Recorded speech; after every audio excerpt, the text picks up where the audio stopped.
On poursuit notre feuilleton de la semaine à présent du côté des Beastie Derby Girls.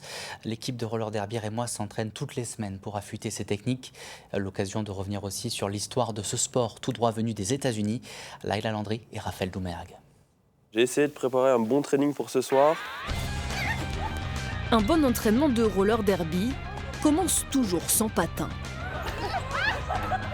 Tous les lundis, les Beastie Derby Girls se retrouvent ici pour travailler leur technique. Dans le derby, pas de ballon, de but ou de panier, ce sont les corps qui travaillent. C'est pas le truc le plus esthétique, mais il faut l'avoir. Car il faut être prêt à prendre des coups, mais aussi à en donner. Sport de contact par excellence, il allie force et agilité. On fait des blocages 1 contre 1, ça s'appelle le tour du monde et en fait c'est pour s'apprendre à bloquer soit de dos, de face ou de côté. Ouais, c'est ça, en fait, on utilise tout notre corps, on passe du flanc droit au dos, au flanc gauche et on repasse de face. L'objectif, c'est bien de bloquer l'adversaire pour l'empêcher de passer et marquer des points. C'est vraiment bien de savoir bloquer pour tout le monde parce que tu peux te retrouver dans toutes les situations. Quand tu es jammeux, en fait, tu peux faire un star pass et du coup, tu deviens bloqueux. Et donc, en fait, si tu sais pas bloquer, tu risques de te retrouver perdu. Le roller derby a son propre vocabulaire, mais aussi ses codes et son histoire. Il apparaît dans les années 30, aux États-Unis.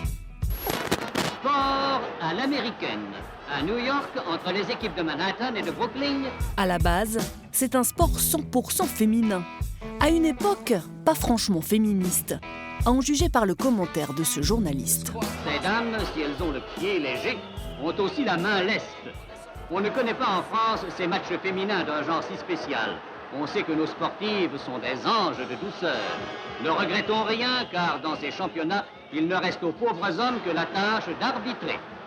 Et nous ne conseillerons jamais à notre pire ennemi d'arbitrer la colère féminine. En France, le roller derby débarque au début des années 2000 et véhicule des valeurs fortes.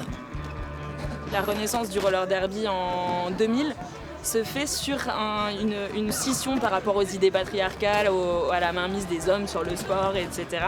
Au début, il y avait plein de gens qui jouaient en jupe et barésie, qui reprenaient un peu un style rockabilly. Et il y avait une question de se réapproprier des codes qui étaient féminins et donc dénigrés. Au fur et à mesure, il y a eu de plus en plus aller chercher de la performance sportive, etc. Pas au détriment d'empouvoirment, mais juste à modifier, on va dire, peut-être la manière dont